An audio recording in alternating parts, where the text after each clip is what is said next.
Hello students, welcome back to my channel. BETC 108 हमारा आज का पेपर होने वाला है, जिसको आज डिस्कस करेंगे हम लोग। British literature 18th century. Fine. So maximum marks 3R होंगे और मैक्सिमम मार्क्स आपके 100 होने वाले हैं। इस क्वेश्चन को ना 3 पार्ट्स में डिवाइड किया गया है, A, B और C में। सबसे पहले तो नोट ही पढ़ लेना, जैसे कि तुम हर क्वेश्चन पेपर में पढ़ते ही हो। This question paper has 3 sections. Attempt the questions as instructed in each section. तो इस वीडियो में जो हम बात करने वाली हूँ ना, वो मैं ये बताने वाली हूँ कि जो सेक्शन A है वो मैं आपको नहीं करवाऊँगी। उसके अलावा जो 2 सेक्शन बचते हैं जिनमें बड़े क्वेश्चन आने वाले हैं, वो मैं करवाने वाली हूँ। ठीक है। अब तुम लोग ये भी सोच सकते हो कि मैम ये वाला सेक्शन क्यों छोड़ रहे हो। वो मैं इसलिए छोड़ रही हूँ कि यहाँ पर जो क्वेश्चन आए हुए हैं ना, वो ज़रूरी नहीं है कि वही आए, यहाँ पे कुछ भी आ सकता है। ठीक है।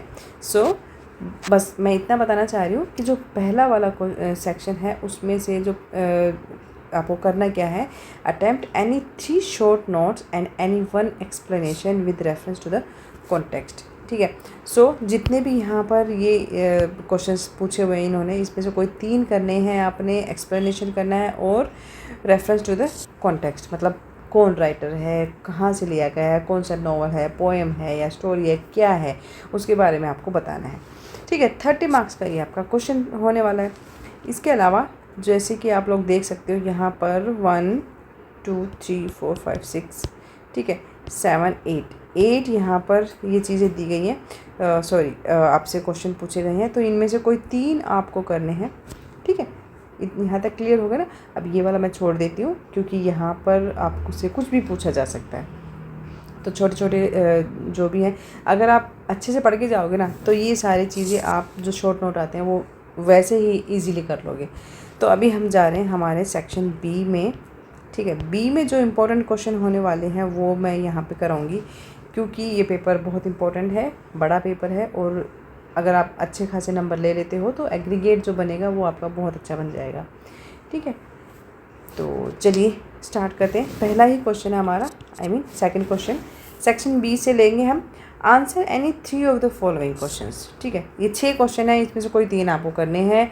वर्ड लिमिट का ध्यान रखना, 200 वर्ड्स में आपको ये क्वेश्चन लिखना है। 10 नंबर का आपका ये होने वाला है। तो comment on the growth of the character of Friday in the story Robinson cruise. देखो, रॉबिन्सन क्रूजो से हमेशा कुछ ना कुछ पूछा जाता है। कई बार 2 क्वेश्चन पूछ लिए जाते हैं, कई बार 3 क्वेश्चन भी एक ही क्वेश्चन एग्जाम में पूछ लिए जाते हैं। ठीक है। तो हम यही वाला क्वेश्चन लेंगे।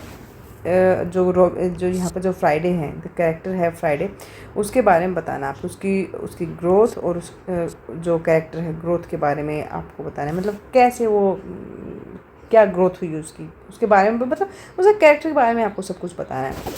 ठीक है। तो हम सबसे पहले इंट्रोडक्शन लिख देंगे। इंट्रोडक्शन हम हमेशा लिखते हैं, जैसे कि मैं हर वीडियो में बताती हूँ। जो ये नॉवल है रॉबिन्सन क्रूजो, डैनियल डेफो का, ये याद रखना आप लोग। ठीक है। जो राइटर्स हैं उनके नाम हमेशा याद रखना, लिखोगे तो और अच्छा इंप्रेशन जाएगा जो भी आपका पेपर चेक करेंगे। In Daniel Defoe's novel Friday is a character of growth. ठीक है।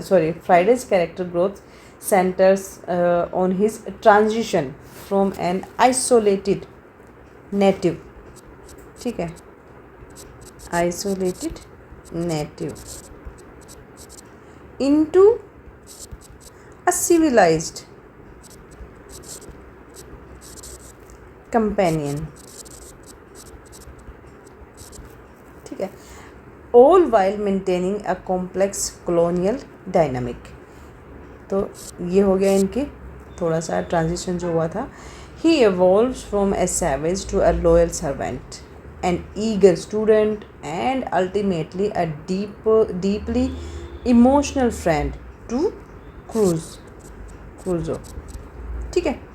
इसको अपने हिसाब से प्रोनाउंस कर लेना। यहाँ पे थोड़ा सा ये हम इंट्रोडक्शन लिख देंगे। इसके बाद हमें बात करनी इसके ग्रोथ के बारे में। तो ग्रोथ के लिए कौन कौन सी जो की स्टेजेस हैं फ्राइडे के कैरेक्टर इवोल्यूशन के लिए, वो हम यहाँ पे लिख लेंगे। यहाँ पे मैंने एक हेडलाइन बना दी है, की स्टेजेस ऑफ फ्राइडेज कैरेक्टर। ठीक है। हमें कैरेक्टर की बात करनी है ना। तो पहला हम लिखेंगे पॉइंट, द एस्केप्ड कैप्टिव। इसमें इंट्रोडक्शन में आप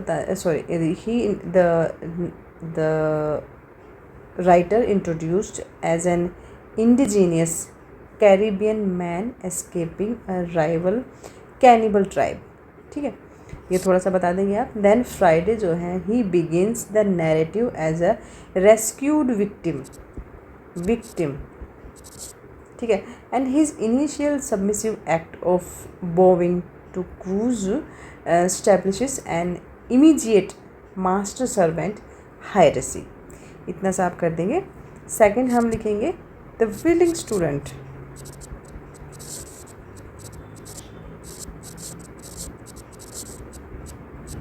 ठीक है, विलिंग स्टूडेंट में आप बताएंगे कि जो क्रूजो हैं ही रीनेम हिम फ्राइडे. जो फ्राइडे नाम था वो किसने दिया था उसको दिया था उसके दोस्त ने, क्रूजो ने. ठीक है, effectively claiming and control over his identity and initiating his cultural assimilation. Friday undergoes intellectual or cultural growth, learning English.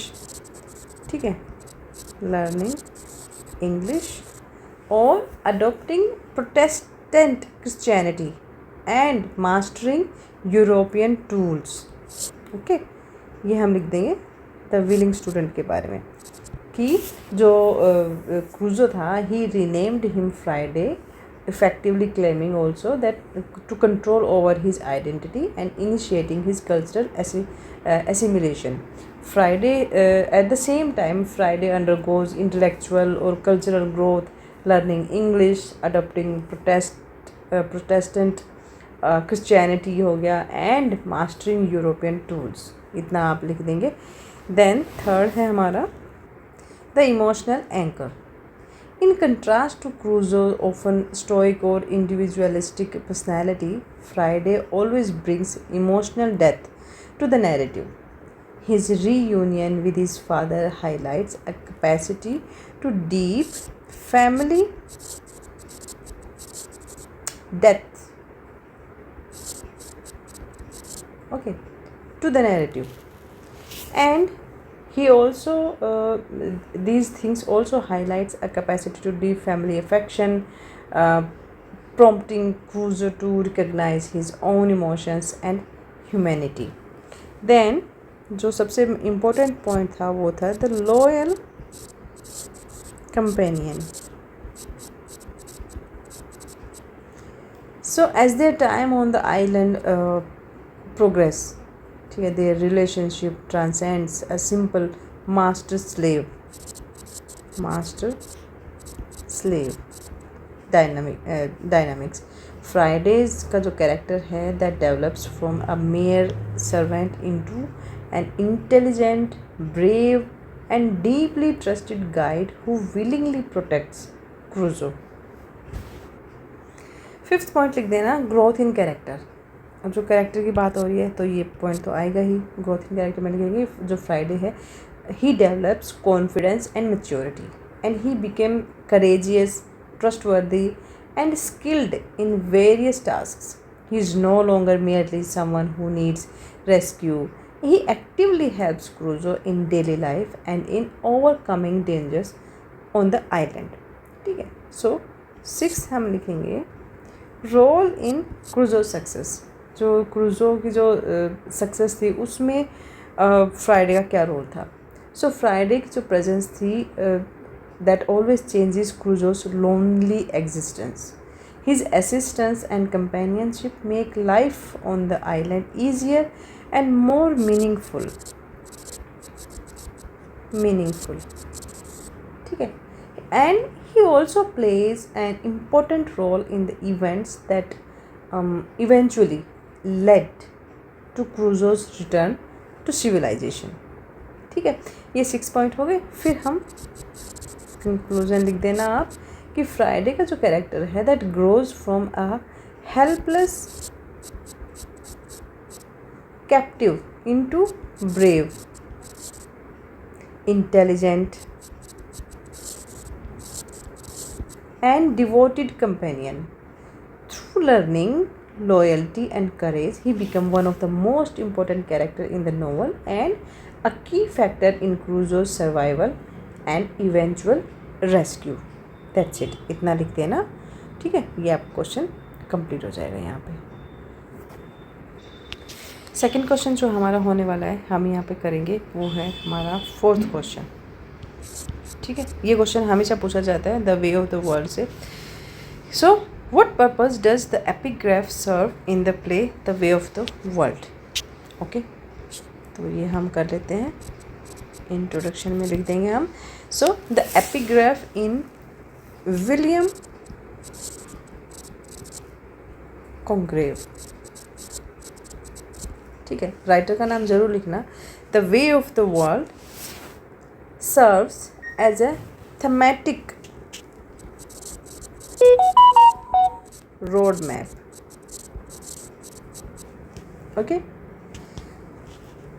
he quoting Horace, it warns to the traps of adultery while highlighting the pursuit of money, immediately preparing the audience for a satirical comedy also centered around deception, romance, power and dowries। इतना सा हम introduction में बता देंगे। ठीक है, इसके साथ साथ जो हमें बात करनी है यहाँ पर द पर्पज़ हमें यहाँ पे बताना है। ठीक है, और वो सेवरल स्पेसिफिक वेज क्या क्या थे उसके बारे में हम लिख लेंगे यहाँ पर। सो फर्स्ट पॉइंट हमारा है foreshadows the plot. The Horatian quotes translate to you seek retribution against adulterations, will be happy to learn that they are impeded on all sides. So these perfectly mirror the play convoluted schemes primarily। Basically अगर मैं इसको थोड़ा सा और आसान करके बताऊं तो फोर शेडोज द प्लॉट भी कह सकते हैं आप, एक्शन भी बोल सकते हैं। तो much of the plot revolves around disguise. ठीक है, डिस्गाइज हो गया, स्कीम्स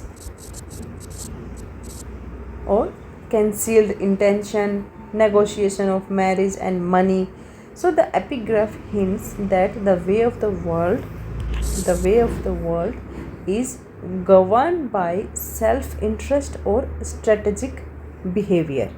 ठीक है, सेकेंड है introduces the central theme।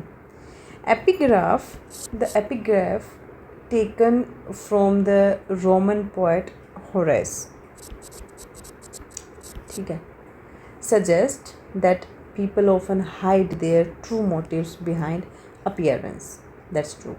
This prepares the audience for a comedy centered on deception, intrigue and social manipulation। ठीक है, थर्ड में आप लिख देना satirize fashionable story। This play is a restoration comedy that exposes the hypocrisy,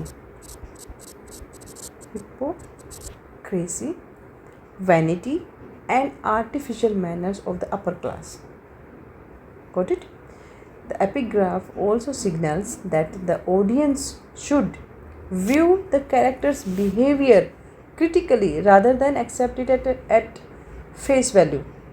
okay, मतलब कहने का ये है कि जो एपिग्राफ है वो ये भी बताने की कोशिश करते हैं ऑडियंस को कि अगर ऑडियंस कोई किसी कैरेक्टर को देख रही है तो they should not follow the face value कि wow how handsome, how beautiful she is और हाउ हैंडसम ही इज़, ये चीज़ें नहीं देखनी है, बल्कि जो कैरेक्टर प्ले किया जा रहा है उसको क्रिटिकली उस चीज़ को एग्जामिन करना चाहिए।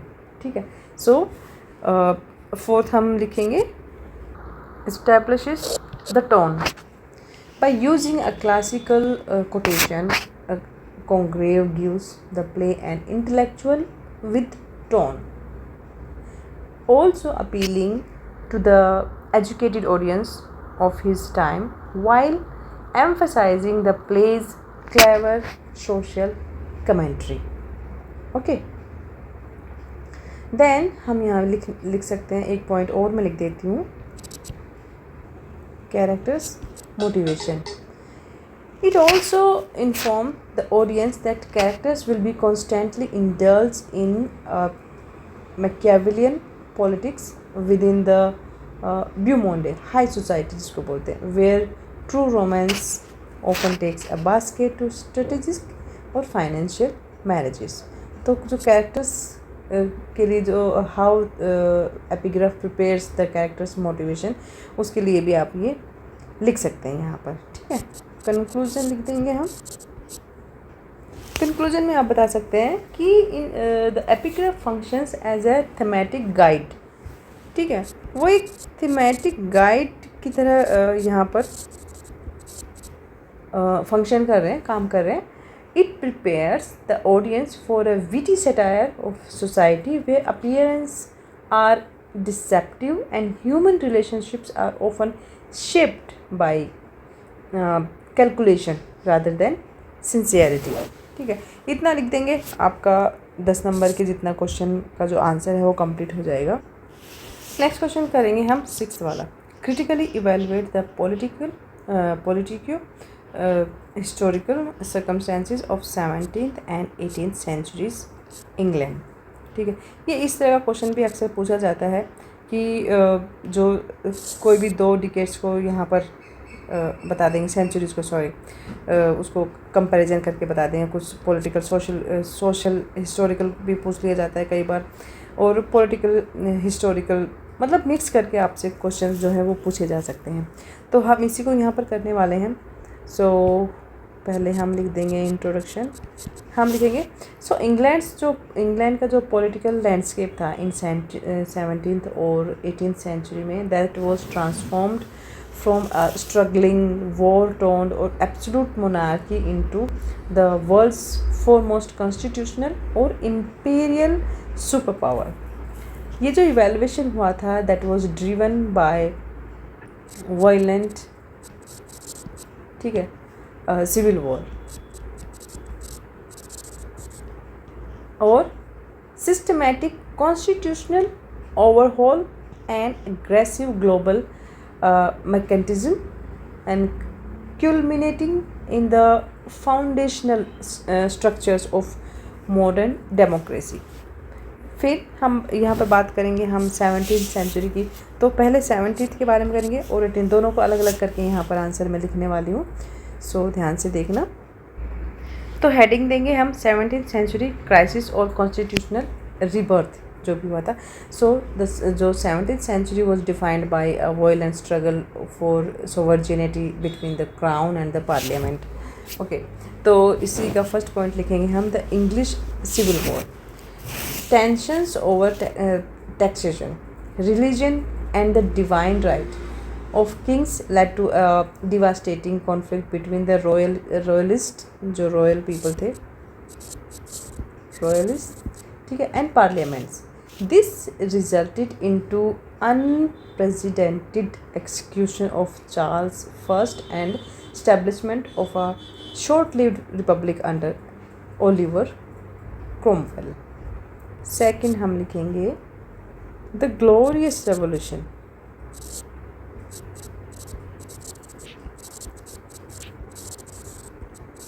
ये इस तरह से आप लोग पॉइंट बना के लिखना कि after the restoration of the monarchy, James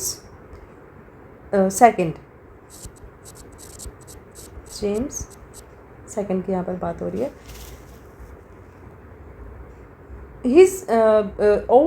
he overt Catholicism caused deep alarm। Why?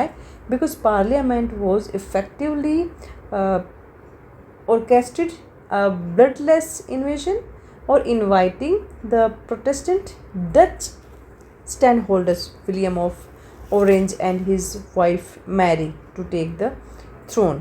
तो ये जो ग्लोरियस जो रेवोल्यूशन हुई थी उसके बारे में आपको थोड़ा सा बताना है यहाँ पर। थर्ड हम लिखेंगे द बर्थ ऑफ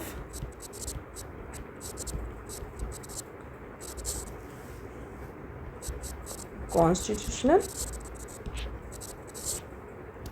मोनार्की।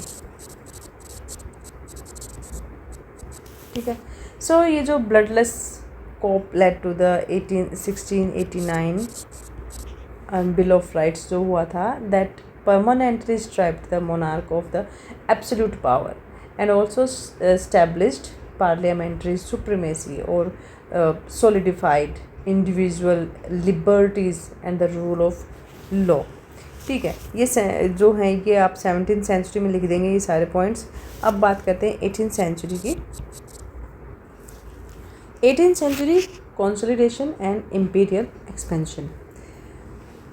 इसका हम फर्स्ट पॉइंट लिखेंगे creation of Great Britain. The Act of Union 1707 में जो एक्ट बना था, एक्ट ऑफ यूनियन का, दैट मर्ज्ड द स्कॉटिश और English parliament to form a single unified Great Britain. ठीक है, सेकंड हम लिख देंगे यहाँ पे party politics and prime minister. The Hanoverian succession of George first in 1714 who spoke little English, उसको ज़्यादा इंग्लिश नहीं आती थी, led to the heavy delegation of power of ministers, commenting the position of the first prime minister in the form of Robert Walpole. Third point, global mercantilism. England leveraged its stable internal politics to dominate global trade. ठीक है, global trade को dominate करना चाह रहा था, particularly why the east India company. कहाँ पे बनी थी वो? इंडिया में। And highly lucrative through the morally responsible slave trading network. Next है हमारा the enlightenment and industrial growth. The intellectual shift जो हुआ था towards reason and science that paved the way of inventions that spurred the industrial revolution, drastically increasing the nation's wealth and laying the groundwork for modern capitalism. ठीक है, इसमें हम इतना लिख देंगे। फिर इसके बाद हम थोड़ा सा लिखेंगे critical evaluation.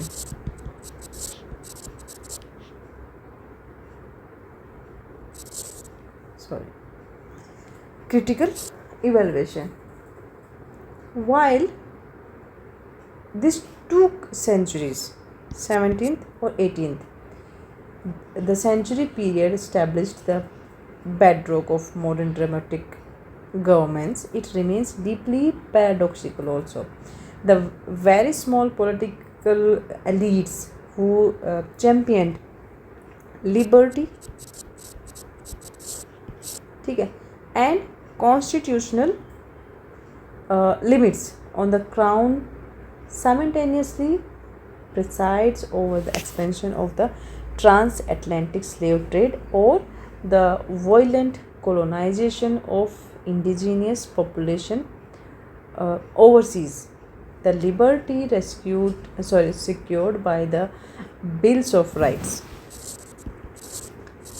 Bills of Rights was largely reserved for properly owning Protestant men and leaving the working class Catholics or subjugated colonial subjects politically disfranchised and economically exploited. ठीक है, इतना सा हम कर देंगे। इसके बाद आप कंक्लूजन लिख देना, आपका क्वेश्चन कंप्लीट हो जाएगा। तो यहाँ पे हमारा सेक्शन बी कंप्लीट हो जाता है। इसके बाद जो आपसे पूछा जाएगा ना, सेक्शन सी आ जाएगा यहाँ पर। ठीक है, as you can see.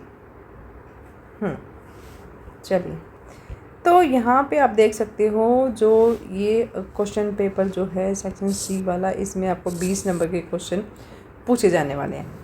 Note में है कि answer any two of the following questions 400 से 500 वर्ड में आपको लिखना है। अभी तक जो सेक्शन बी था उसमें हमने 200 वर्ड्स में लिखे थे। ठीक है, अभी आने वाले हैं बड़े क्वेश्चन। तो अगर अच्छे खासे नंबर चाहिए ना, तो ये वाला सेक्शन बिल्कुल मत छोड़ना।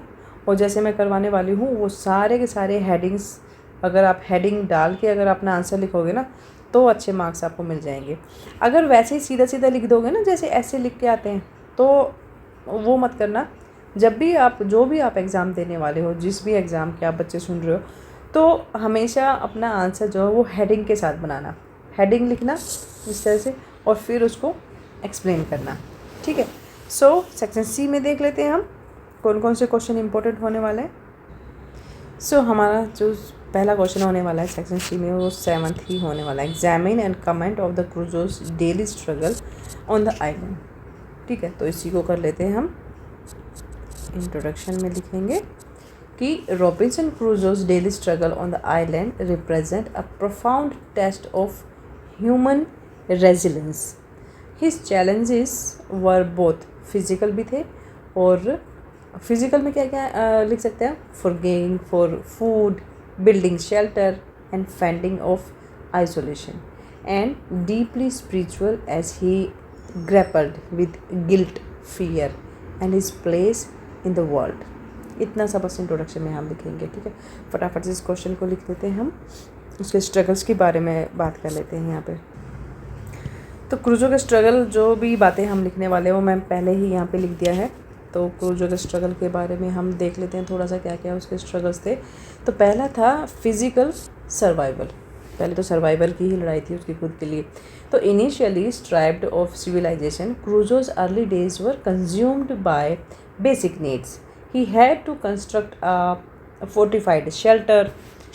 ठीक है, शेल्टर हो गया, फूड हो गया, and hunt goats and salvage what he could from the wrecked ship before it sank। ठीक है, ये स्ट्रगल था। एक साइकोलॉजिकल आइसोलेशन, आइसोलेशन मतलब अकेलेपन, जिसके बारे में हम यहाँ पर बात करते हैं। द प्रोफाउंड साइलेंस और loneliness on the island of despair took a heavy toll on his mind. To combat the void, he kept a journal, tamed pets like his parrot Paul, and rigorously scheduled his daily tasks to maintain his sanity। ठीक है, spiritual awakening के बारे में हम लिख देंगे कि a severe fever और subsequent hallucinations forced a spiritual reckoning. He interpreted his misfortune as divine punishment for defying his father, leading to a profound religious awakening and a new acceptance of his station in life। Then colonial ingenuity. Crusoe did not merely survive, he imposed order or civilization on the wild landscape। He learned rudimentary pottery like and baked bread, and cultivated barley, rice, and also effectively becoming a king। ठीक है, the colonizer of his own isolated domain। फिर है fear of the unknown।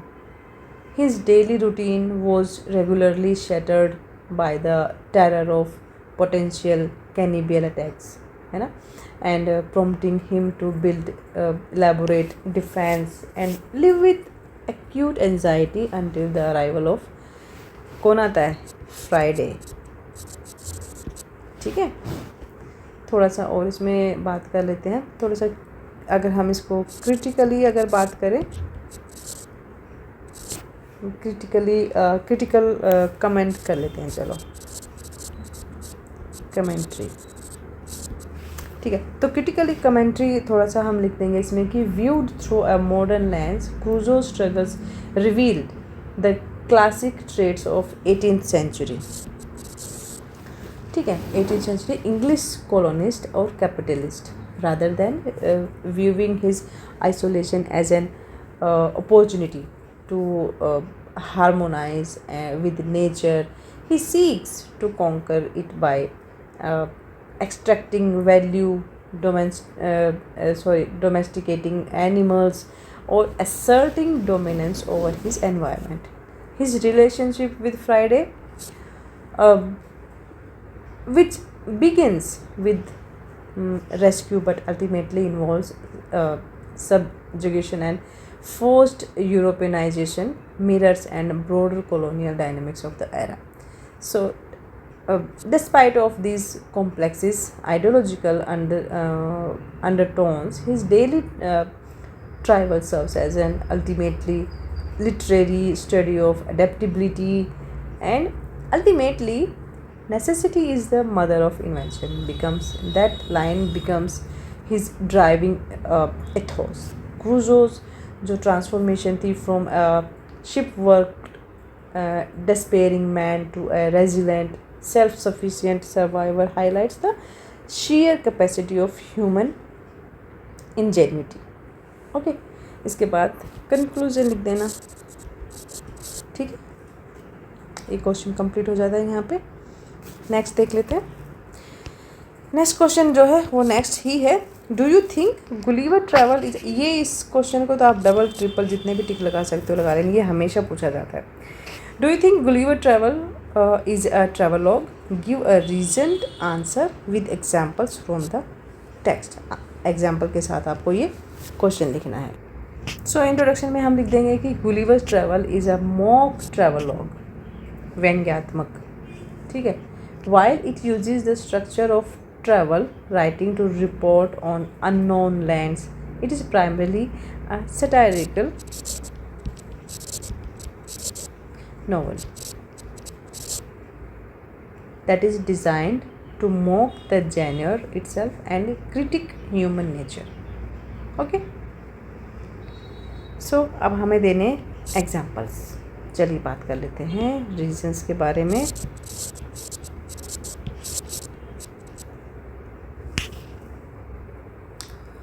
Reason में आप बताएंगे कि Jonathan Swift he wrote the book in a plain spoken realistic tone to capitalise on the 18th century craze for exploration and travel literature.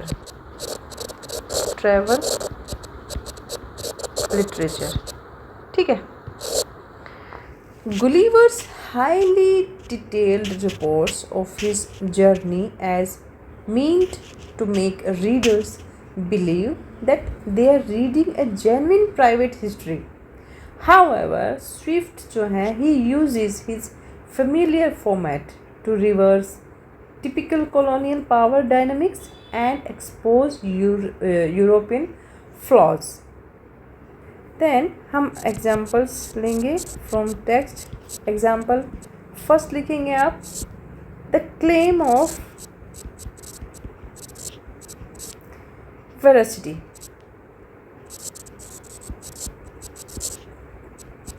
इसमें आप बताएंगे कि like a real travelogue Gulliver frequently notes precise dates, ठीक है, जो भी कुछ precise dates थी उनको वो नोट करता रहता है, and nautical coordinates and geographical maps, ठीक है।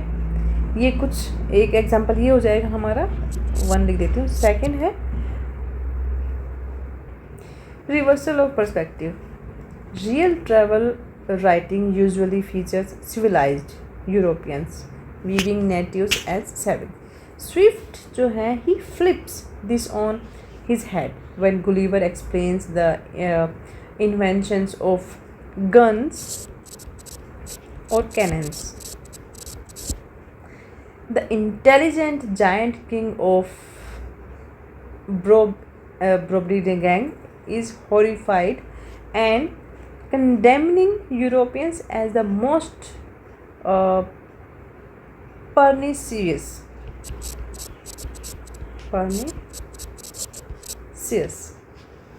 race of little odious vermins that nature ever suffered to crawl upon the surface of the earth. Third हम एग्जाम्पल लिखेंगे, the critic of society.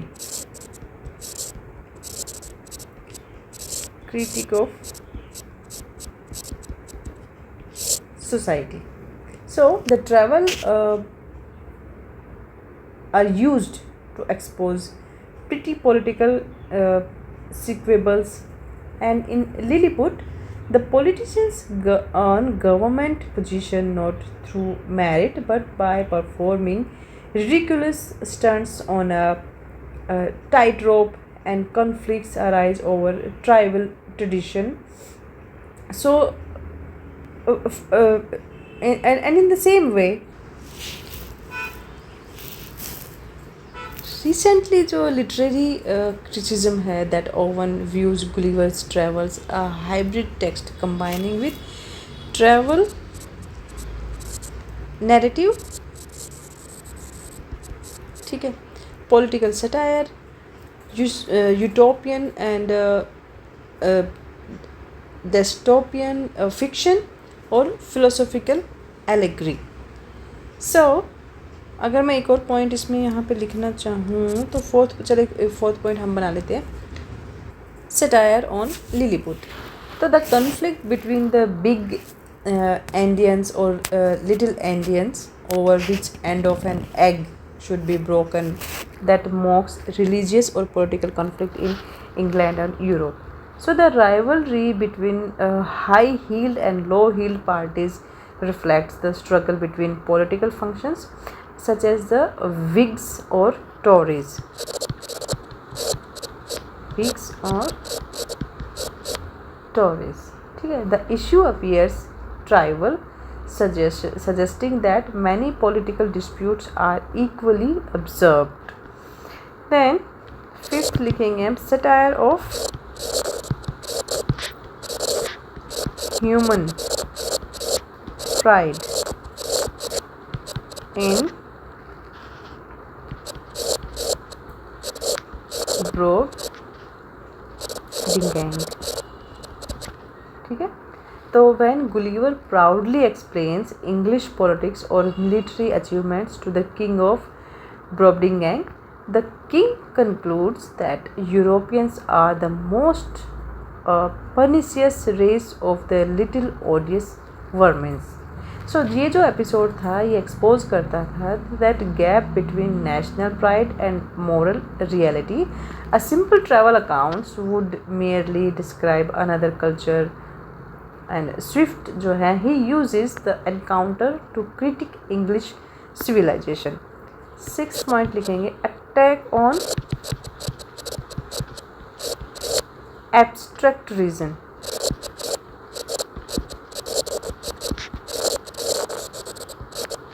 In Laputa. ठीक है, Laputa is inhabited by scientists and intellectuals engaged in empirical experiments such as extracting sunbeams from cucumbers or building houses from the roof downwards. Okay, so इसके बाद हम conclusion लिख देंगे. Conclusion में आप बताएंगे कि Gulliver's travel is a travel log only in its narrative structure, although it contains detailed descriptions of voyages and foreign lands. Its primary aim is not to document travel but to satirize society and explore the flaws of human nature. The voyages to Lilliput, Brobdingnag, Laputa and the country of the Houyhnhnms serves as imaginative devices through which Swift criticized politics, science, pride and civilization itself. Thus, the work is best understood as a satirical novel and adopt the form of a travelogue to achieve its deeper literary or philosophical purpose. That's it. तो ये हमारा question complete हो जाता है. यहाँ पे last question जो मैं करवाने वाली हूँ वो फिर से हम करने वाले हैं the Way of the World से. अब देखो इसमें से 3 क्वेश्चन आ गए हैं इसी पेपर में. So question is the critically comment on the class politics in the play the Way of the world. Way of the world में जो क्लास पॉलिटिक्स थी उसके बारे में आपको क्रिटिकली बताना है. इंट्रो. ठीक है, हम ये वाला कर रहे हैं. इंट्रो में लिखेंगे the Way of the world 1700 is one of the finest restoration comedies and offers a sharp portrayal of the class politics. ठीक है, ये रहा of late 17th century in England. Beneath its witty dialogue and romantic intrigue lies a sophisticated examination of wealth, social status and inheritance and the power among the English upper classes. The play reflects a society in which class privilege is closely tied to properly marriage and social performances.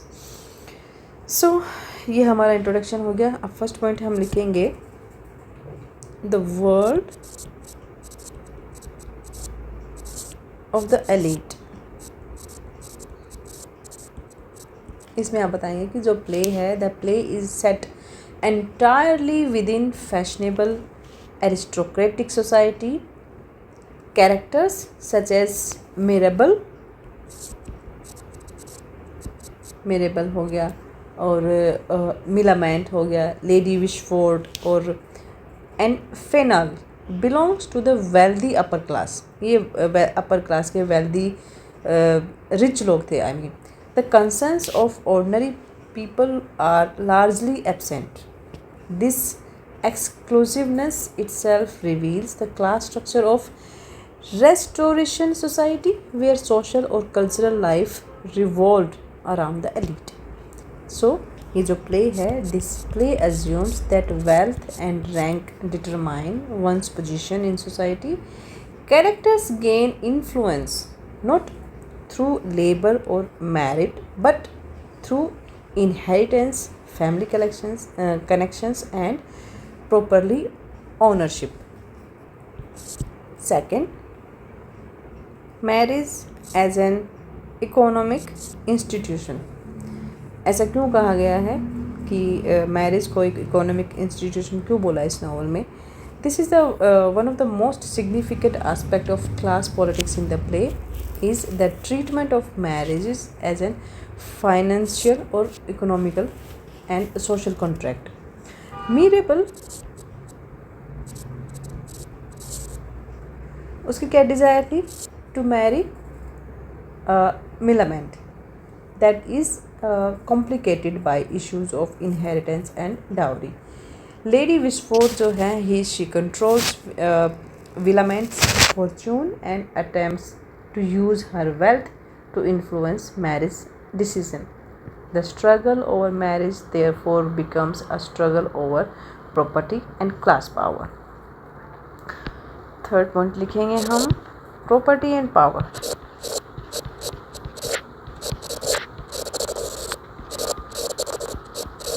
Property and power में the control of property determines authority throughout the play. कौन करता है? Lady विशफोर्ड. ठीक है, lady विशफोर्ड्स social power comes largely from her wealth, while Fenner seeks to gain control of property through manipulating and blackmailing. So the conflict over Milament's inheritance demonstrates how economic resources shape social relations. Characters frequently disguise financial motives behind the language of love, friendship, and family loyalty. Okay. Fourth, the rise of new social ethos. ठीक है. So this play reflects a transitional period of English society. While aristocratic values remain important, intelligent, wit and social skills are increasingly significant.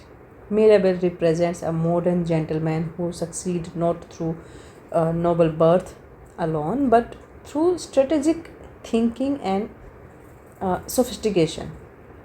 सो ये जो मिरेबल का जो example है, this also reflects the growing influence of a commercially minded elite and the emergence of values associated with the rising professionals और property classes. ठीक है. Fifth लिखेंगे हम servant and lower class voices. ठीक है. अब तो तुम्हें हेडिंग से पता चल गया होगा इसमें हम क्या लिखने वाले हैं. द लोअर क्लास थी that is largely marginalised. servants such as Waitwell or Foible, they play important role in advancing the plot, yet they remain subordinate to their social superiors. So interestingly, these servants often display greater practical intelligence than the aristocrats they serve. Their participation in Mirabelle's scheme exposed the dependence of the upper class on those beneath them. ठीक है, तो इनके बारे में भी आपको बता देना है. 6 लिखेंगे सटायर ऑफ एरिस्टोक्रेटिक